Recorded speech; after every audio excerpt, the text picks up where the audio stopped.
Good morning, traders. I hope you guys are ready for the best pre-market prep show on out there. Welcome to it. I'm the new host, Money Mitch here, and today's topics we got the market getting targeted, and we'll talk all about retail. Kohl's being mentioned. We got a couple earnings to get into. Smuckers, United, Food, Cracker Barrel. We'll touch a little bit about that. NVAX halted right now. We talk a little bit also about Apple and their conference. Let's stay tuned. We got a lot going on. We got a guest, Sean Emery, here. And of course, we'll touch a little bit on ratings towards the end. Stay tuned. We got an action-packed show right here on the #1 morning show. And hit that like button. Let's get it started. Welcome to Pre-Market Prep.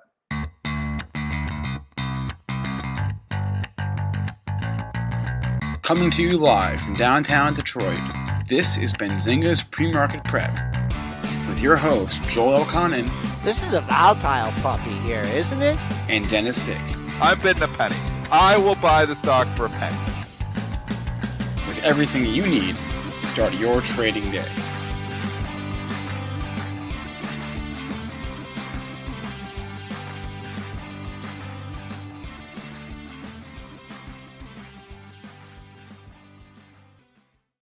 Good morning, traders. Let's go ahead and bring in Joel O'Connor to check out the futures action on out there. What do we got this morning? And it looks like we're ticking a little bit lower, but what do you see on out there, we're Joel? in the red. Yesterday, when I wrapped up the day, I said, what a weak inside day. Just couldn't hold those early morning gains. And what do you know? Couldn't hold the close. I guess the only good news is you can say is we're still holding the lows from last week. I don't know how long that's going to persist, but we're down 34 and a half handles at 40.86. We have crude in the red by 29 cents at 118.21. Gold perking up. I can't get through 1875, up 740 at 1851.10.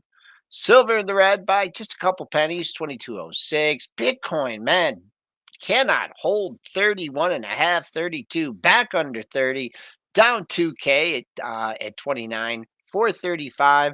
And Ethereum futures, they're down 115 at 1747. Now, I know you called us the best pre-market show, and I know we're the best financial show, but you know how Kenny Glick describes us? How? We're the best thing on the internet. Boom, baby. Let's go ahead and bring the best thing on the internet. My man, Triple D in the house. What's up? I'm mad.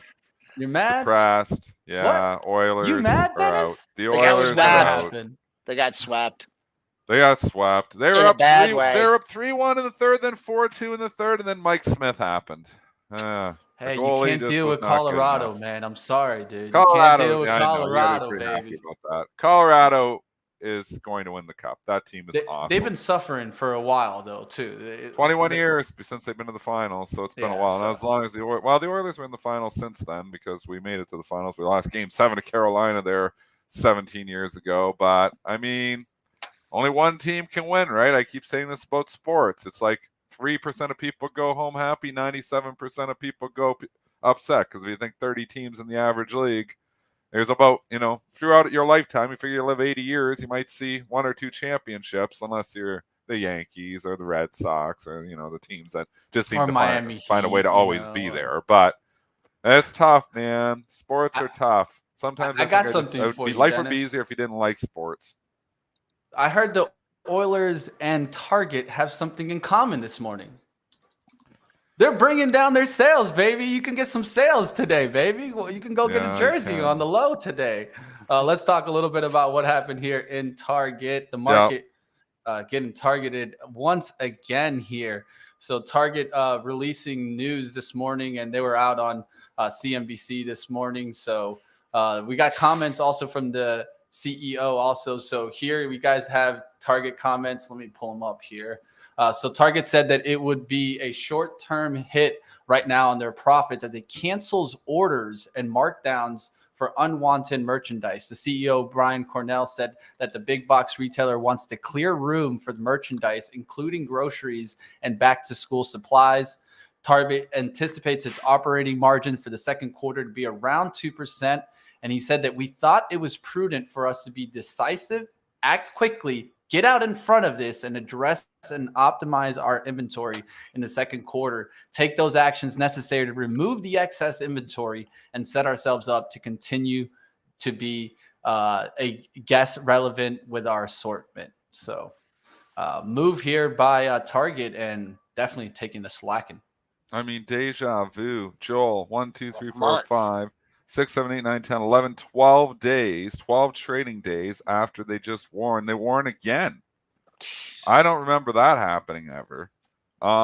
With that being said, this is trying to rectify the problem. So I don't think it's like the first warning where, we saw down 27%. This is not this type of move here going to happen. It is already bouncing nicely right where it should bounce. So going to the Joel Elconin levels, which we use and have used for 22 years, at least myself. You look at the old lows. 145.51 was the low on May 24th. We found and we were holding that level pretty well. Now we're bouncing out of there. So I actually think in this case, I think the dip does get bought as long as that 145 level holds. So I don't know if I'm coming to 147. I don't have any position in it here yet. Still obviously digesting. I haven't had time to actually read, because it's come out. I've been trading off of it.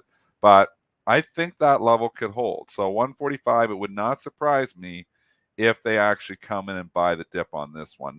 We didn't think they would do it last time, but this time they might. Yeah, well, right now, I mean, you've nailed the technicals there. We did sneak under 144, and that was just on the last bracket. 143.33 was the exact number. And the only thing you can do when you get these kind of historical moves is say, okay, do I have anything in that area? And you had a low, and this is going back to September 2020. 143.38. So I went through it by a nickel, right? You have that other low, so you have an area. So will we go back to the pre-market low? Will we go back under 144? I'm not feeling that right now. I have to agree with you. And if you're looking for more upside here, the high off the rebounds 148.62, but it's the impact on the other stocks too. I mean, it's and we know what happened last time with the other stocks. Well, it was going to be a good day for retail because, and we can just tie the Kohl's stuff in here a little bit here as well. Is Kohl's is trading up 11%, and I actually thought, okay, well, it's going to be a good day for Macy's, probably Nordstrom, because they move a little bit with Kohl's. So some of the retail stocks are going to be okay. The news last night is that their Wall Street Journal reports that they're getting close to a deal here. So Franchise Group, exclusive 3-week window. They're talking about a $60 price. We haven't got an official price from anyone yet, but that's the rumor, is that this could have a $60 price tag still on it. They have 3 weeks to do their due diligence, Franchise Group. And Kohl's was rallying off of this last night, but now you get the rug pull. So that knocks Macy's down, and like Macy's, Nordstrom was all trading up last night with the Kohl's, but now with the Target rug pull, they're all trading down. But the direct hit, and we'll come back to the Kohl's in a second, and we'll give you your thoughts on that. The direct hit, obviously Target, but then that hits Walmart again, that hits Costco again. I think you'll find buy the dip mentality in all these stocks because they've been hit really hard, and it's like a second chance. So they were bouncing off the lows, and I think you've got money managers thinking, okay, I got those lows to lean on. In the case of Walmart, the low would be 117.27. The Costco low is way lower. It's not getting down to the 400 area again. But let's talk about a 50% retracement of the recent move. 406 up to like 491. That's roughly an 85-point move. Let's knock 40 points off of that 491. You get down to like 450. There could be some buyers here in the 450s, and it's kind of already showing up a little bit with Costco. We are stabilizing this 457, 458 area. So I do think you'll find that buy the dip mentality in Costco as well. So I don't think this is panic, sell everything here in retail. I actually think that they may turn some of these, not that it's going to go green or anything, but I don't think they're going to slaughter these stocks today. Right. You can use the 50% retracements or something like Costco. You could look for a gap fill, but I see the psychology that you're talking of here. Is like they wanted to buy the dip and they didn't buy the dip, And now here's Second another. chance. Yeah, here's a second chance. So, Costco, had the nice run up. You mentioned the 50% retracement. I just noticed Macy's here. And there's some man, this 2430, 2340 guy or gal. I mean, they ain't moving. I mean, I know we're 17 cents above it, but man, that's way above the gap. And so that's kind of holding in there. We did Walmart. You can see, it had a nice move, 117 to 130. So that's 13. So that's 6.5. That's 123. I mean, you're below that. 120 could be a good number there. But you want them to come in early. I mean, and if you're coming in early off the open, and you get that pop and it keeps going fine.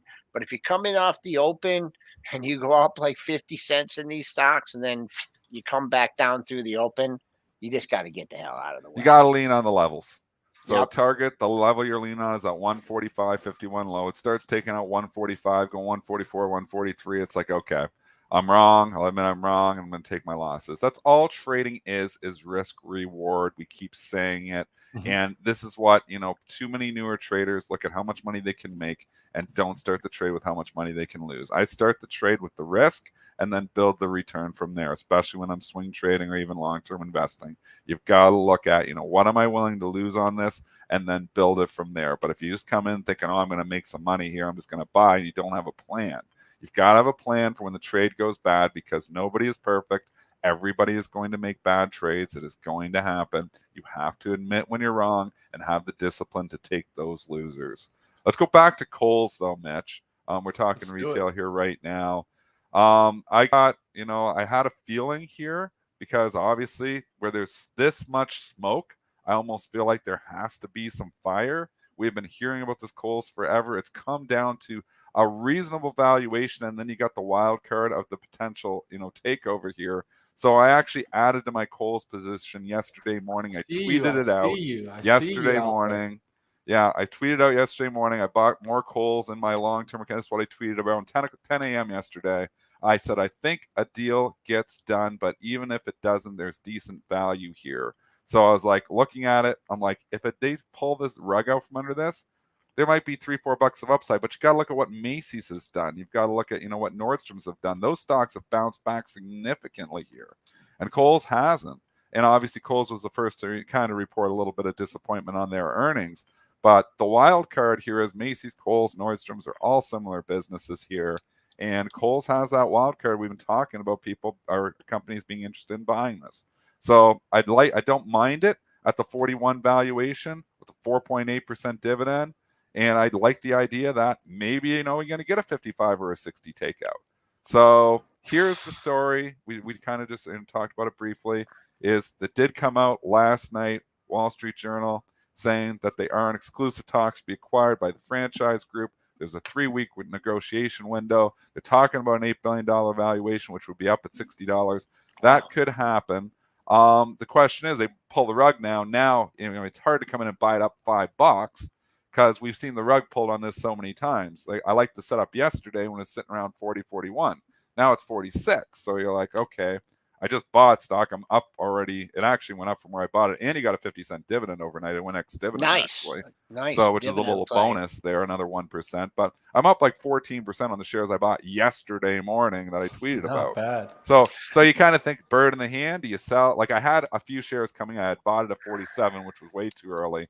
I kind of more than doubled down at the 41. I brought my cost basis down to $43. So I'm up in the overall position here now. But I still think that there's still the potential for a 55 to 60 takeout price. This thing gets up to 52, 53, then you'd be like, okay, it's close enough, and I don't want to be caught in a rug pull, but there's like still potential 13, 14 points upside here, and about probably 10 down if the deal doesn't happen. So it's not as nice as it was at 41, but it's still kind of attractive at this point. So I don't know if I'm going to stand pat or if I'm going to sell half of the shares that I bought yesterday just to lock in some profits. I haven't decided that yet, but obviously, it was good that I. What scares me a little bit? I mean, is boy, the street is really cautious on this one, and I don't know if they're just, caught buried under the Twitter deal, Yes, or they're that's or they're exactly it, Joel. Nail yeah, on head. yeah, Is the okay, street is very cautious with deals right now, yeah, and they're Mhm. very okay, the risk arbs have been burned yeah, multiple okay, times. We've seen some deals fall apart. We've seen some rumors that didn't materialize. We've seen the Twitter arbs buying up to $50 and then getting the rug pulled on them too.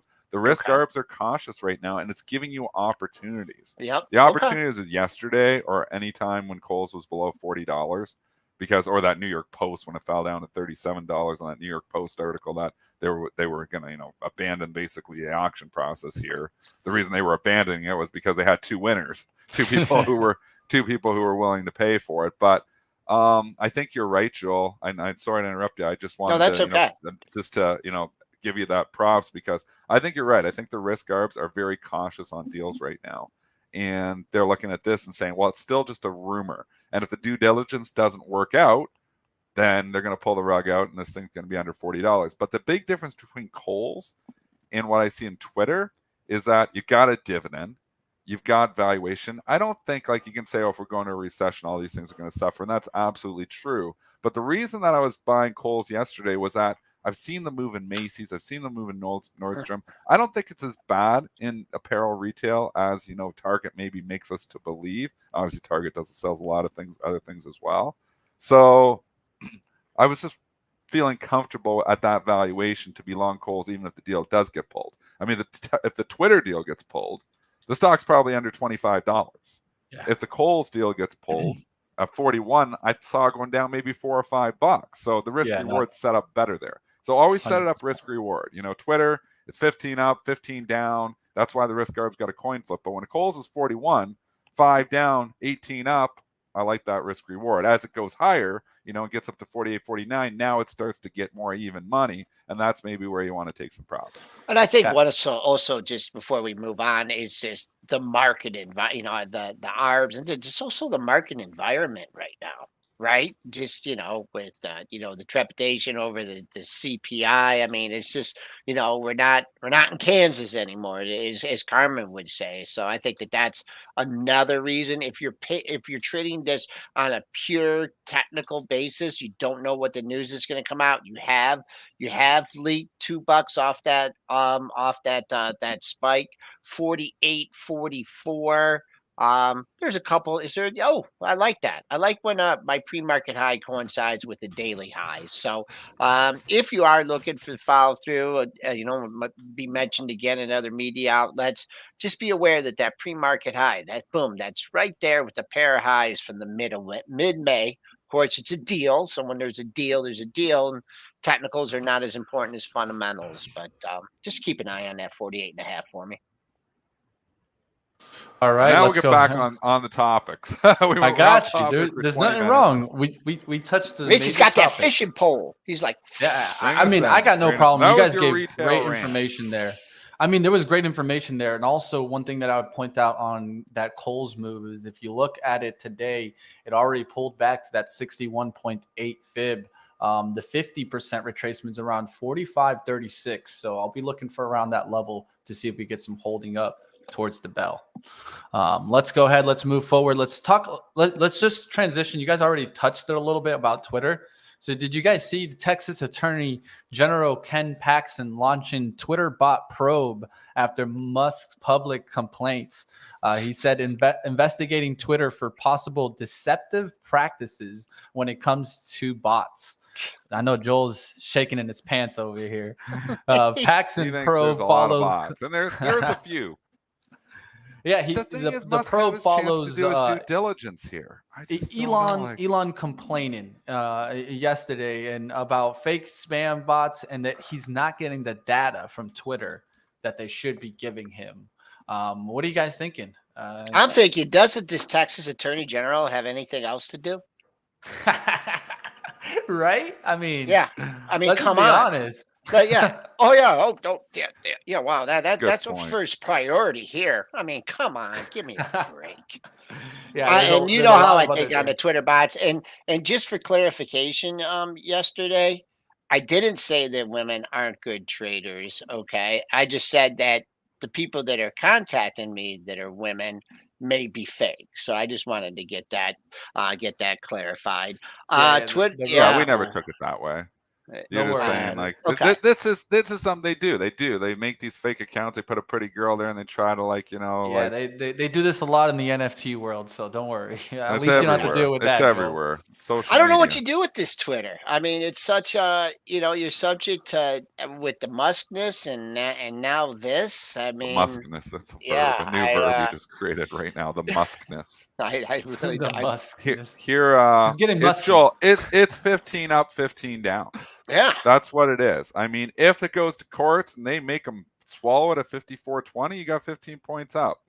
If they gets out, weasels his way out of this deal, and that's what it would be, because he has buyer's remorse. Let's call it for what it is. He's trying to get out of this deal. He knows that it's not worth it. We talked about this yesterday. I think the stock's under $25. So forget about the 36, forget about the 37 where it was prior to the deal. We've seen Snapchat get killed since then. I mean, Snapchat, we talked about this yesterday, for 37 down to 14 here now in the same time span. So don't kid yourself. This deal gets pulled, Twitter's going under $25. So 15 up, 15 down. The risk, Arbs are saying coin flip territory. So I don't think there's an edge here. They've got it priced right now. I think Twitter and Elon. He got some good advisement by his lawyers. He said, we need to find an out. How do we find an out?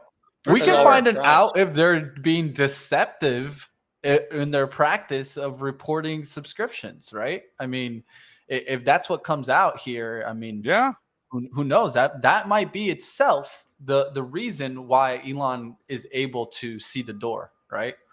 And so He's trying to at least get, if not an out, get a price reduction in it. yeah. He knows Definitely. right now, everybody in the whole world knows he overpaid. They knew he was overpaying then, but he just got too excited and too quick and didn't do his due diligence, And now all of a sudden he's got buyer's remorse. There's no doubt he's got buyer's remorse. And he's trying to find a way out of the deal, especially without paying the $1 billion. Or was it $1 billion? $1 billion? But I mean, I don't know. If it goes to courts, he might have to swallow it. There's a possibility this deal could still get done at 54.20. It's not off the table. I think it's more likely that it gets just done at a lower price. 40. Yeah. But there's also a possibility he gets out of it and this thing just gets hammered. So every headline that breaks is more information leaning towards a deal or leaning away from a deal. And that's all this is trading off of. You can't trade it technically. You can only trade it off the next headline. Yeah, it looks like the FOMO got to Elon, and looks like he's finding out all about FOMO. So we'll see what happens there. Let's go ahead. Let's transition on over here. Let's talk a little bit about NVAX here. They're halted right now. I mean, we could take a look at why here, but they're definitely struggling right now. NVAX is down 20% following a brief comment issued by the FDA on its COVID-19 vaccine for the upcoming vaccine-related biological product advisory committee meeting that should be going on today. We'll definitely watch to see what happens if the drug maker's approval application for its COVID-19 vaccine goes through. So it's going to be halted probably for the majority of the day. We're halted right at the closing price, $47.54. I mean, this has been the longest saga to try to get approval for a vaccine that I've ever seen. They've completely dropped the ball. Where Moderna and Pfizer, BioNTech ran with the ball here, Novavax completely dropped the ball. I mean, we're like 2 years into this pandemic, and people are not getting as many shots now, the boosters and stuff. Like it was rah, get the boosters. And now you're seeing, a lot of people saying they're not getting another booster. So they're going to eventually get this drug approved, and nobody's going to want it anyways.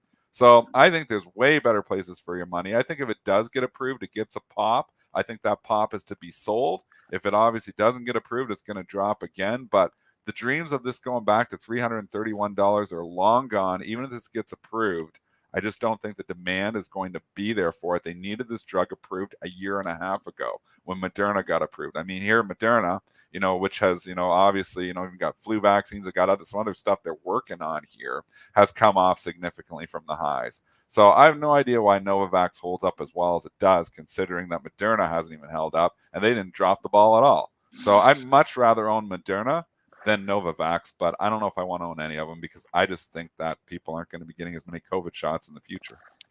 You want to hear some good news? Yes, I do. Give me good news. It's a bad If news you- day with the Oilers, so give me good news. If you got the smallpox vaccine, you are like have an 85% probability of being protected against monkeypox. Now, I think they Don't stopped. all get smallpox vaccines, isn't that? And now they stopped giving them. They stopped really? giving them. Yeah. I thought you Yep. had to get that. Yeah. I don't even know if I had it. Well, I probably would have had It it as a stopped kid, at wouldn't I? 72. It stopped at Yeah, 72. I didn't get it. You didn't get- yeah. Let's just say I didn't get it. Yeah. Yep. So I that's feel one like thing. I got my smallpox vaccine. Dennis, were you? Yeah, you were born now in I know why. 72. No, you but were. they haven't given it out since then, or it's optional. I think they stopped since in 1972. And I haven't gotten the chicken pox. I don't want to get the Yeah. monkey pox. Anyways, well, then I didn't. I guess I don't know. They give you all these vaccines when you're like, it was 6 months, then you get one at 2 years old and 4 years old. I was like, I don't know what You I would got. think they would have included it, right? Yeah, I thought they'd throw that in there. You know I what? guess they didn't, so Pfizer's maybe I'm holding not up. protected. I'm just going to talk about Pfizer because I own it. Yeah, and let's owned do it it. for like 42, 43, and that's holding up well. I mean, of course, a much more diversified company. Never a big fan of, no. I mean, to me, this is just like, what's going to happen if it doesn't get approved? I mean, I have no idea. That just such a bad situation to be in after the pandemic. I don't know. I wouldn't want to own this I think stock. even and if it gets approved, Joel, I I think know. the demand's not going to be there for it. So I think they're 2 years too late. I know. So even if it pops, and I do think if it gets approved, it's going to get a pop. But I think you got to sell that pop. I think it gets a pop to like maybe 60 or 65. It gets approved, and then the sellers just come in and swarm them again. And we look at it a month later, and it's back down to 40. Yeah. I absolutely do not like Novavax. But people are going to say if it gets a pop, like, oh, Denny, you said you didn't like it at 47. We don't. It's halted right now, so we don't know where it's going to come out of the halts. What I'm saying is that if it pops, I would be a seller of that pop. All right, let's go No ahead. position. We'll transition on out of the healthcare industry here. Let's go towards. Let's talk a little bit about what Apple had. We can go into the earnings probably after Sean here. There's some earnings on out there. United Natural Foods. We'll get into some of those. But Apple unveiled a new MacBook Airs, new Pro, pay later service, and messaging edit. I think the pay later service is what interested me. We definitely saw Affirm and Square taking a hit off of this. So definitely you guys are seeing them get hit here. And Apple stepping into the pay later service right here. And a lot of that's going to probably take there's so many things that are purchased through Apple. I mean, this is going to be probably the next kind of phase going into this. And you could see other players step up here too. So Affirm never want tough to compete with Apple. So this is Yeah. scary for Affirm. It got hit yesterday, and justly so. I mean, it was $26. It closed at 23. It's down here again today at 22. I don't know where Affirm does it fit in. Is it has it got a business here? Probably. I don't know where, but when it doesn't make money, and now you got to compete with Apple, there's a lot of reasons that this thing could just go right back down to the lows. And maybe it bounces. Maybe it finds a home here. Maybe it's sold off enough. I mean, it was $176, and it's $22 here now. But I would say at this point in time, it's scary to say, but Affirm is kind of just speculative now. It could be a zero. I don't think it's a zero. I think there's something there, but it's not off the table. So you just have to be careful, and you're buying and saying, well, how low can it go? It could go to zero.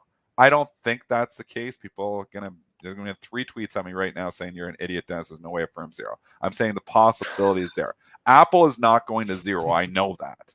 Affirm is still not making money, burning cash. Now they got Apple competing with them. There's a lot of problems here, but they are growing. There's still, the potential of this could turn it around. So I think I'm just out. I don't have an opinion on it at this point in time because I don't know, at what point, that, it's hard to come in and value stocks that are burning so much cash. And this market just does not like those stocks right now. You're getting back about half of the move is a 2250 area. If you're looking, to me, it would be interesting to see if it goes back down and fills the gap from earnings. So there's a gap between 2121 and 1937. So I'd be a firm buyer of a firm at 1940. In that area. Well, let's say you buy at lows 1940. Where do you get out then? So you say $19, $20. I see the level you're looking at. Let's say you come in. What's your contingency plan? The low of the move? Yeah, 1364. I'd go with the low. We gotta risk. I'd go up low close. I mean, for today, if it got down there, No, it's not getting there today. Okay. I'd go for the low close of the move. 1804. That's what maybe a little bit under that, $1.50, 1750, and not ride it out down to 1364. But well, it got hit yesterday and getting filed through today. I mean, all things considered, I think it's holding up pretty well. And then the other one that I own and probably own for the rest of my life. $23 is 176, not holding up that well. MQ must be a little different model because that held up okay yesterday. I don't follow that company at all. Yep. That's a Sean pick, right? That's a Sean call. It's done well. It's come back nicely. It's come back. Yeah. This depends when you bought it. S&P's leaking towards the low of the sessions here. 40.78. We're down 39.25 handles. So no bounce yet here. We're about a little less than an hour before the open. Yeah, starting to crack that W bottom that I remember Chaikin was talking about a little while back. So we're really starting to crack that W, looking for some downside action. We'll see what happens. Let's go to the overall market for 2 minutes. Yeah, let's do that. I'm really at the crossroads here. I think I'm still sticking with what I said yesterday. I think we're going to be really choppy until we get Friday's CPI data. And if it comes in light, they're going to rip it higher. And if it comes in at the bar or higher, they're going to hammer it. So I think we still chop around. I mean, Target's obviously putting pressure on the market here this morning, but like I already said, I think the Target might get bought. So not surprise me if we come in this 406, 407 on SPY, Joel. It's been bought there before. We're only 12 points away from that level there. I think we could find buyers there again. I don't think this data is going to hammer it, because if you were a short, you don't want to be coming and building huge short positions ahead of the CPI data, do you? And if you're long, do you really want to be coming in, buying stocks, we're going higher ahead of the CPI data? I think you're just kind of jockeying for position and probably hedging out. So that's why I don't think you're going to have any extreme moves here until Friday. And that's what, yesterday, you just kind of, whether you basis the Spider or the S&P, you kind of been in a trading range. I know last week was choppy. We broke the 7 week losing. We were down 7 weeks and then a winning week, and then the bad Friday. But you just got to hang in here. You had a double bottom from Wednesday and Thursday of last week, and I'm trying to be bullish above here. So if it was, we kind of had the week close yesterday, so not surprised to have a little bit of follow through on the downside. And then with the Target news, they're not going to rip the futures higher on that Target news. So I'm going with on the trading range here. If you're short in the 40.70 handle, this 40.78, I think there's going to be bids 40.71, 40.72. So I'm kind of feeling the same way here, and see if we can bounce back into the 4,100 handle. It's a simple reaction from the weekday yesterday, and then you get that news out of Target. We'll see what happens. For me on the SPY, 416. We got to get above that. We keep fighting when we get up there. I see 3 highs in that area, and I feel like if we break through 410s today, watch out. But that's just my levels that I'll be watching. Like always, guys, determine your own levels and determine your own risks. Let's go ahead. Let's get into our guest of the day. We got Sean Emery here. Let's go ahead and bring him on. Sean Emery is the founder and CIO of Avery and Company. Welcome to the show, Sean. What's going on, guys? All right, let's go ahead. Let's get into it. All right, good. It's been a little bit. Yeah, it's nice to have you back. I Yeah. mean, obviously you've been seeing. I want to get your thoughts here because I'm kind of wishy-washy. I'm waiting for the Friday CPI data here. We've had the serious sell-off in basically April and in the first part of May. Now we've had the bounce. What are your thoughts here, going forward here? Just talk, the overall markets, then we can get into some individual stocks. Yeah, I agree. I can't imagine anyone tries to jump in hand over fist before the CPI print. I think everyone's focused on that. Again, I think over the last several months, again, everyone's trying to understand whether there's peak inflation and what that ultimately means for the Fed in terms of their reaction to it. So it's been kind of the Russian invasion added a little bit more sustainability to some of the inflation numbers. And then you have some of the inventory challenges that, again, we saw this morning from Target. We had a webcast yesterday, not to promote it, but in a sense, in highlighting kind of all the inventory glut that's out there. And so today's news, or specifically like a couple of weeks ago when Target reported and first put out their guidance, the inventory challenges isn't necessarily a shocker, but it is a signal for potentially more companies to do the same. But again, for us, again, we're staying put. I mean, we from what we do again is try to own good businesses and try to ride these waves and make it through using the business as kind of that durability. But big picture, I think again we have to get through much of this inflation story where everyone is convinced that inflation has actually peaked and is really showing a sign of sliding down. Yeah, Sean, one of the let's things. jump into a couple of those good businesses. I mean, we've had a significant sell-off. People ask me every day, what are you buying? What are you buying? What are you buying? I want to ask you, Sean, what are you buying? Well, more of the same. I mean, more of the stuff that we owned. I mean, we're probably full boat now in terms of all the investments that we like. Again, we invest with conviction. So we have kind of 10, 15 names in our portfolio and continuing to cycle through those. I mean, again, highlighting, there's really two things you can do in this environment is, well, there's three things, right? You could hold cash. And again, if inflation is running at 7-8%, then obviously there's that cost of capital there. But then you have the ability to obviously put cash to work. In some of these companies, I mean, you look across the board, there's really high quality businesses that are well positioned for the future that are trading somewhere in the teens multiples. And then some of the much more high growth companies that are trading, generating free cash flow, but also trading in levels that we think are comfortable. And putting it to work in some of those. Now, on the flip side of that, you can rotate inside of your portfolio, and some of the stuff that hasn't got beat up as much, you can take some of that capital and move it into cheaper names. So using less cheap names for more cheap names, I think is how you can improve. Look, we have a long list. You have the Squares that we eventually got back into, or Block. I still call it Square. I call it Square too. Yeah. So we that's one of the names that we continue to again, we did have that moment back in 2021, probably one of our better moves, which was actually selling it when it got into those 200 levels. And we've been big bulls there. Again, we weren't perfect in everything else, but things like Zoom and some others where over the last several months to 6 months, we've been happy about investing in the long term of those businesses. You think there's some value there? Like Square, here's where I start. I'd love to get back in Square too, but then I look at the multiple and I see it trading, 55 times or whatever. Is it going to grow into that multiple? Like, are we going to eventually look at Square and say, man, why don't we pick it up at $83 when this thing is pounding out, $3-4 a share? Can they do that? Yeah. So again, here's a company. You have to understand, I think, the investment that they're making into their business and the return on that investment to really understand why you have a suppressed margin and an elevated multiple at just glance, right? At a point in time. Yeah. And today, they highlighted on their investor day a couple of weeks ago, really around the profitability of those two businesses, which is Cash App and Square Seller. So that's number one.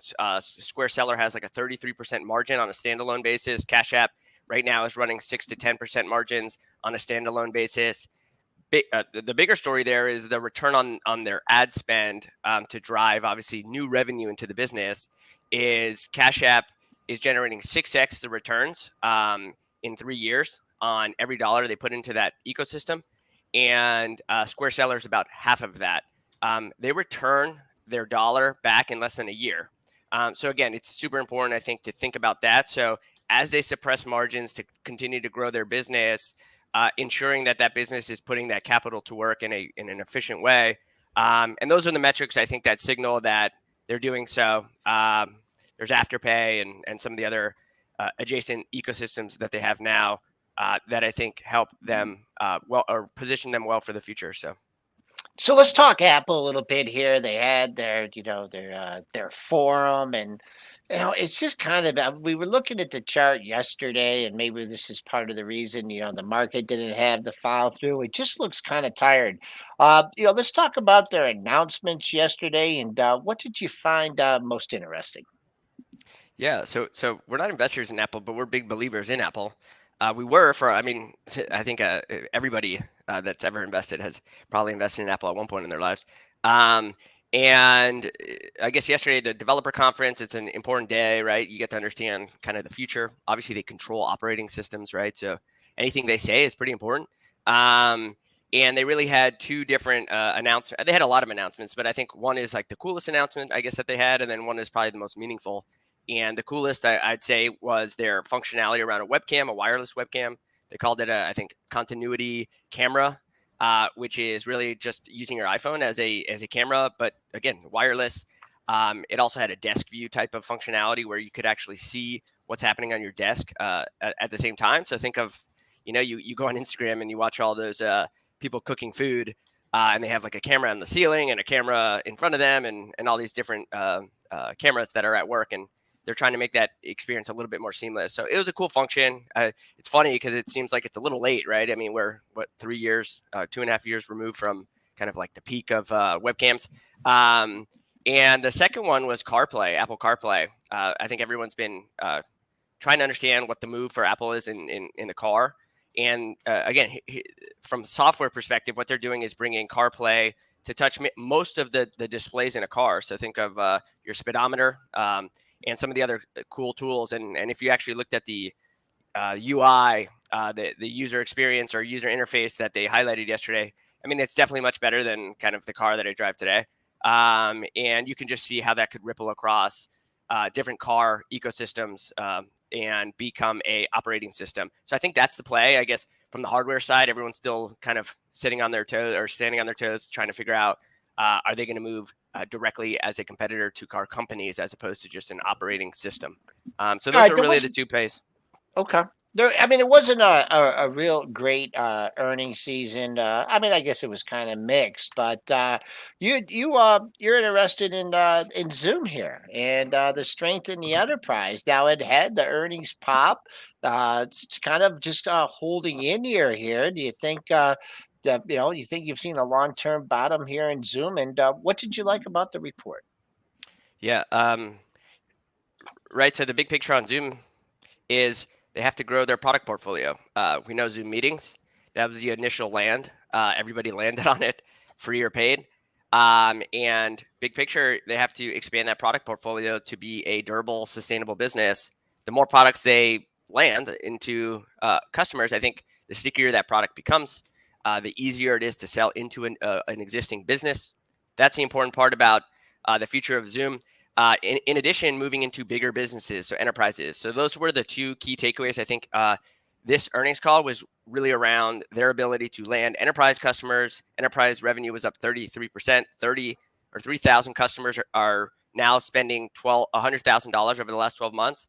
So that's a big number. And then the Zoom Phone, Zoom Contact Center, they announced some big wins there that I think, again, is an early signal. They have $6 billion of cash on their balance sheet, more cash on their balance sheet relative to their market cap than Apple, who we just spoke about. But that puts them in a pretty strategic spot, I think, from a acquiring standpoint, to acquire tools to, again, bolster that ecosystem. So again, we believe from a valuation to opportunity, this isn't a 350% grower. Clearly, they brought in a lot of growth a couple years ago, but they're still growing, which is kind of fascinating. They probably had the hardest comps in the world. So that's kind of the general takeaway from this earnings call and the company in general. All right, another one you haven't mentioned to us before. It had a good day, a good couple days yesterday. Duolingo? Tell us about that. A new IPO, 200 down to 60, back up. What's your thesis on this one? Yeah. Yeah, so the language learning app. So we've had plenty of conversations that we've put out there with like the CFO and such. This is a fascinating company. I mean, here's a language learning app, free to paid, and they have close to 50 million users on this platform. They have more users on their platform learning language than all of the public schools combined in the U.S. It's pretty fascinating to think that.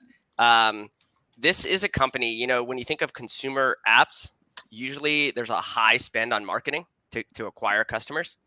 They spend more on R&D than marketing, which shows the viral kind of nature of their business and their brand. They're one of the strongest TikTok accounts out there. They do a really good job there, and they highlight that they spend essentially $0 on that. And so you have a really, really efficient business. They're 80% of all downloads that we track in terms of language learning. They're moving into math. They have Duolingo ABCs. I recommend trying it out. Become a user. I mean, they're moving from free to paid. 6.8% of their users are now paid users. So they kind of believe big picture, where will they land in terms of free to paid? Somewhere like a Spotify or a Match Group or something like that, where you have like those really big loyal users that want to remove ads and increase the functionality. And we think ultimately that is the direction they're headed. And that's kind of the general thesis there on a Duolingo. And they had a fantastic quarter this past earnings report. All right, guys, we're on the line here with Sean Emery, founder and CIO of Avery Company. I just want to ask you a little bit about Meta here. I did see you guys put out some kind of report. I saw it on LinkedIn about fitness continuing being a large use case for the Oculus. Can you tell us a little bit more about this and how fitness has been being used right now in AR and VR? Yeah, I mean, you can see my Oculus right here. Hey, I see you playing. Yeah, exactly. So I think their core, they have a core business, right? Obviously, we all know the core business and Facebook and Instagram and WhatsApp and everything along that spectrum. And then you have the Oculus side, which is really around the metaverse, right? And the metaverse kind of has a, in some worlds it's a positive connotation, in some it's much more kind of like too futuristic. The reality, I think there's a lot of utility and functionality for commercial enterprises, whether it's like 3D rendering and kind of looking at an airplane in virtual reality to try to understand, should we build this airplane first? And that those are kind of like use cases. Now, specific to the fitness side, one of their biggest applications is around fitness. So they actually own Supernatural. They own Beat Saber. They've actually acquired a bunch of the studios that made a lot of the apps inside of the Oculus App Store.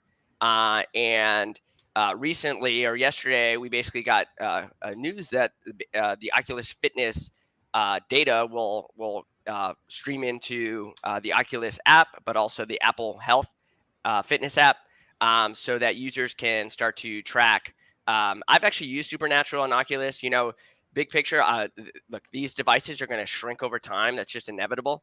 And if you just hear Zuckerberg and some others speak, I mean, that's the goal, right? Is to take these devices much more, get them slimmer, more functionality, more powerful. But it takes some time to go along that journey. And again, I've used it for fitness and boxing, and it's actually pretty cool. It's like a pretty interesting experience, and they're growing rapidly there. I mean, Oculus is 70% of Steam rankings in terms of usage for VR headsets. So there's a lot going on there, a lot of good stuff. We think fitness is a big category, and commercial stuff is as well as a big category. Yeah, one of the things that we're going to be looking at is Project Cambria, right? And how that actually performs. Do you know any insight? Do you got any insight for us on Project Cambria? Yeah, so it's much more of what they call XR experience, where it's VR and AR, where, if you use the Oculus today, you're very much siloed inside of that experience. And Project Cambria is really supposed to unlock the ability to be in the real world. So like I can feel like I'm in the room, mostly from a color perspective. So on Oculus today, you can see around you, but it's black and white, and it's kind of this weird blurry experience. But on the Cambria side, it's really going to be able to render everything around you in full color. So if you've seen some of the videos of Zuckerberg, he's like drawing on a wall. But he's actually he's like in the room with everyone, experiencing the actual room. So I think that's an important separation from the VR world to the real world, and combining those two and allowing that experience to take place. It's going to be a higher end headset, so it's going to be. I mean, all the rumors are $700, $800, $900. But again, it's another stepping stone, I think, from increasing and improving the experience of VR, AR, XR. Yeah, and also moving from Facebook to Meta, right? I mean, we kind of need some more products to really consider them kind of meta, right? Yeah. So we'll definitely be watching. Thank you, Sean Emery, joining us here, the founder and CIO of Avery and Company. Appreciate you coming on and giving us some insight into the tech world too. Awesome, guys. Appreciate it. Have a good day. Thank you. Thanks, Sean. All right, guys, let's go ahead. Let's keep on going here. We got some We earnings. talk crypto. Look at Dennis wants to talk crypto. I was getting into some earnings here, talking about. Oh, you some had the nice stocks. rally in My Bitcoin man wanted to talk yesterday. crypto. Nice rally in Bitcoin yesterday. Let's take a look. And everybody in my entire Twitter feed was like, this is it. This was the bottom. This was the time. Bitcoin 100,000, Bitcoin 200,000, Bitcoin million. I don't know, because there's a lot of these bigger Bitcoin people. They've been saying that crypto is in a winter. And so if you know what There's a crypto yeah, winter a couple is, of them, but there's still a lot of people that think Bitcoin's going a hell of a lot higher. I mean, why is it down today? I mean, it goes up yesterday, Joel. It holds for 1 day called a and bull gives trap, it all back man. here again. What's the reasoning here? That's that bull trap right there. It's No, a bull trap, but it's got to be a headline or something because we go up 5-6% yesterday. Now we drop the whole thing back today. I'll take Do a we know? look. I don't have exact you guys news on dig a little Bitcoin. bit in I'll the dig a little background. bit here and see if we find King anything. Zoro says there's an SEC investigation on Binance. I have no idea because I don't Yeah, follow that story at all. there is a Binance investigation. Here, let me pull up that. I did see that this morning. Here's So they're here's under my overall SEC thoughts. probe. Okay, so here's Binance under SEC probe over unregistered securities offering. So they're looking into whether the world's largest cryptocurrency exchange issued unlicensed securities by the way of initial coin offering ICO in 2017. So that's the reason maybe we're down here today. I mean, you got good support. You know, if I look at the BITO, and that's the way I kind of look at it now because it's a nice, you know, the Bitcoin strategy ETF. It's a nice way to look at it because it's trading like a stock. It's an ETF. What's the symbol? BITO. It's got a BITO. lot of volume. You can kind of track it that way. We're at 1826, right back. So you got all support like 18 on this, which I don't know where that coincides with the futures, the Bitcoin futures. Kind of look at it, but 26,000 or 28,000. Where are we now in Bitcoin futures, Joel? We're at 29,380. 29. Yeah. We're under that 30. We need to get back up over that 30 before it starts to get exciting. And it's not good news it doesn't hold yesterday. I'm just like, it's these Bitcoin, they're just shoving it down your throat. And not so much Bitcoin, but crypto in itself. It's just constant advertised at you. It's popping up on messages on my phone. It's like they're just trying to, you know, throw it into you. You got this, I think it's Binance commercial that's talking about the diversified crypto portfolio. And I just look at this and think, man, what a almost sure way to lose money by diversifying across these crypto. Because I'm going to tell you, in my opinion, the majority of these cryptocurrencies are zeros. Now, there's going to be Bitcoin is not a zero. I think there's some value in Bitcoin. I think there's even some value in Ethereum, and there'll be a few other coins. But there's like 1 million of these dang things out there. Majority of these things, like 90% of them are going to zero. So if you decide I'm going to build a crypto diversified portfolio and you're going to put, you know, 100 different cryptocurrencies in there, I think there's a very high possibility you are going to get the crap kicked out of you. Because I think I would agree. Even if Bitcoin goes to 1 million and you're diversified, all these crap coins are going to bring you down. So I think it's the worst thing you can do is actually diversify into cryptocurrencies because there's too many bad ones. It's not like the stock market where you've got actual companies that are making money with cash flows. People are peddling this, a lot of these crap coins. I'm calling them crap. I'm not naming any, but I'm calling them crap. There's Bitcoin and Ethereum. There's a couple other ones that maybe are okay. And then there's, 100,000 garbage coins. So diversifying is about the worst thing you can do. If you're into crypto and you think Bitcoin's taking over the world, buy Bitcoin. Don't diversify. I would not diversify across these cryptocurrencies.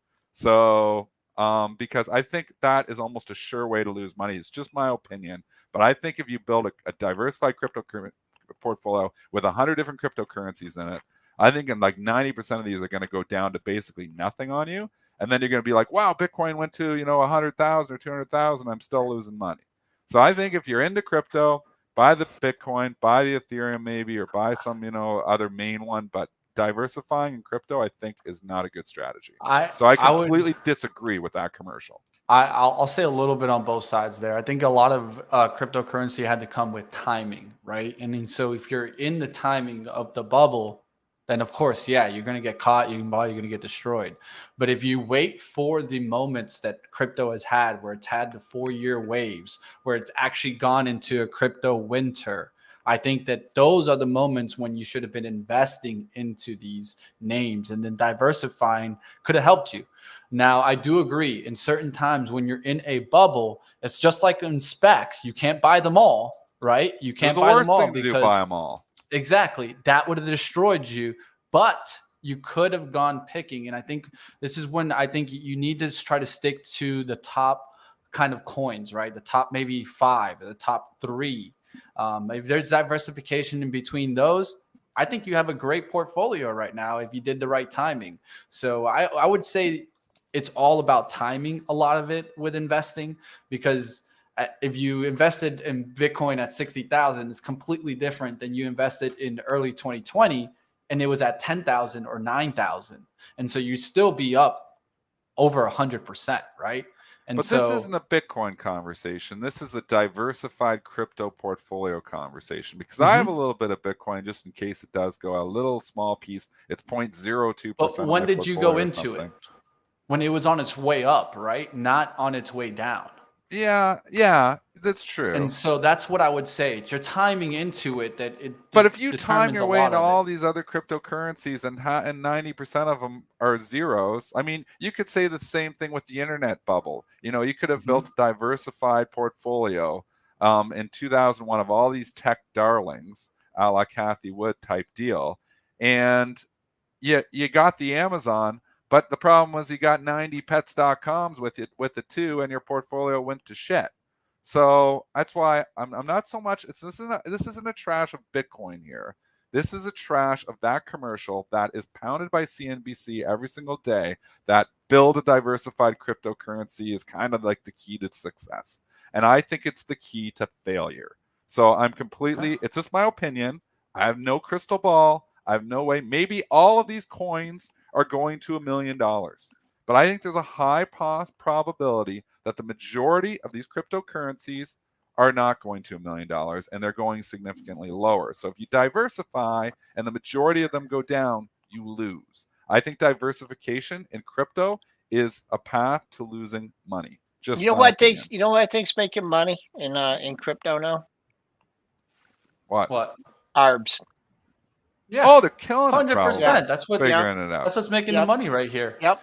Their ARBs are always making money, Joel, and everything. And that's it. I think they just. That's what I do. Like not crypto. I don't do crypto, and I'm sure maybe I should get into crypto because I'm sure there's some big money in it. Yep. So many people didn't want that futures action in the Bitcoin. Yep.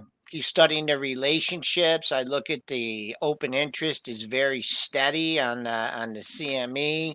It ebbs and flows, and I think there's just some very, very sophisticated and ARBs,